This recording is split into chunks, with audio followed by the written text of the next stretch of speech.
Argentina. Argentina might be a great place, but I'd like my grapes to come from Georgia if possible. So I think it's a great opportunity for us to invest in our economy and also get closer to our food. I support locally grown food. I don't know that I could say I would want us to start doing anything where we subsidize it from local government. As your tax commissioner, I know that for our next billing cycle, which is we'll be billing for the 2010 taxes this August, we're going to have the first negative digest in my lifetime, where we're actually going to have less value to tax on than we had the year before. Last year our tax digest grew 2%. This year it's going down. And so a lot of things I would love to do, a lot of things all of us up here would love to do, when you're having to tax your citizens to do these things in a time that they're already suffering financially, many of them out of work, it's something that we just have to be very cautious about. Although I do think, I grew up eating out of the garden. I don't think I ever ate any vegetables bought from the store when I was growing up, but we grew them and my mother canned them. So I love that concept, but I just don't think as a city government it's something that we can subsidize. I also join everyone else on this panel. I support the local food movement. I was raised by my grandfather, who still to this day farms his own food. He has chickens, yes, chickens, backyard chickens. However, he does live obviously in a place where you can do that and have lots of them. As far as funding it from the local government, I don't really know about that. It's just like Nancy said, the taxes and the funding, the economy, at the moment I don't think that we can handle that. However, I think that there's some citizens here that would stand up and lead and educate the public and get more people together, collaborate, and get the community gardens started very soon.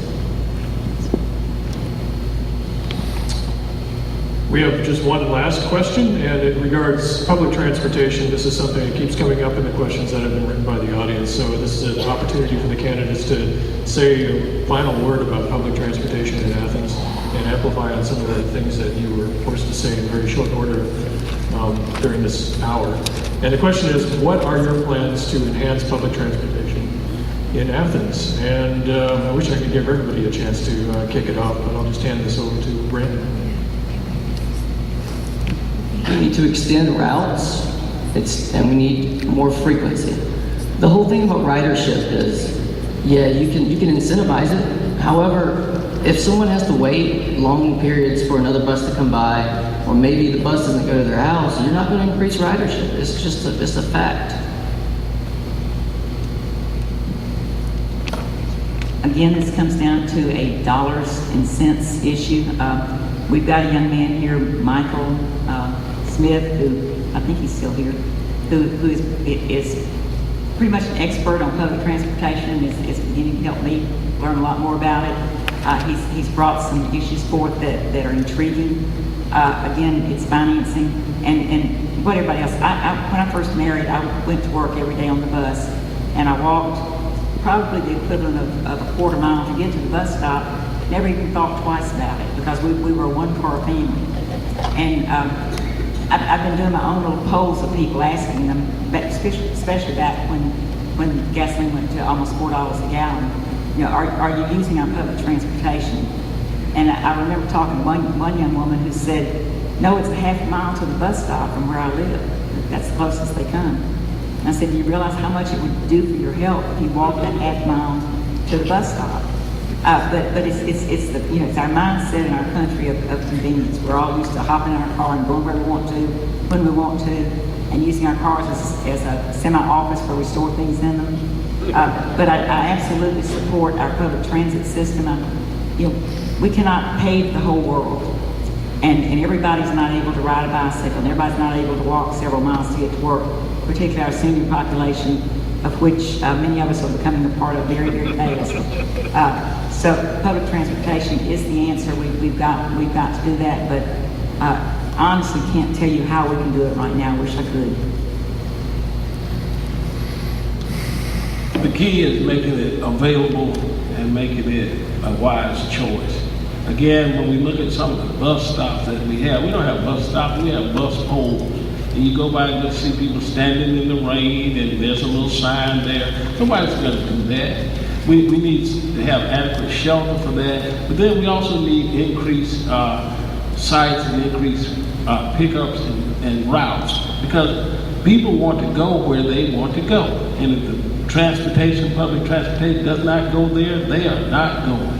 So we need to make those routes available. There are people that drive to work, let their car sit there all day, get in their car, drive home, and never move it. They would love to be able to count on that, to get them there, and to get them back in a timely manner. So we need to work on devising that, and then through that, we can afford to do it, because when ridership increases, the bus costs the same amount to go if it's got 10 people, if it's got 30 people. So if we can get 30 on there, we can get closer to paying for it, and the way to get them is that this bus is going where I need to go, when I need to go, and it's my best choice. Yeah, I agree.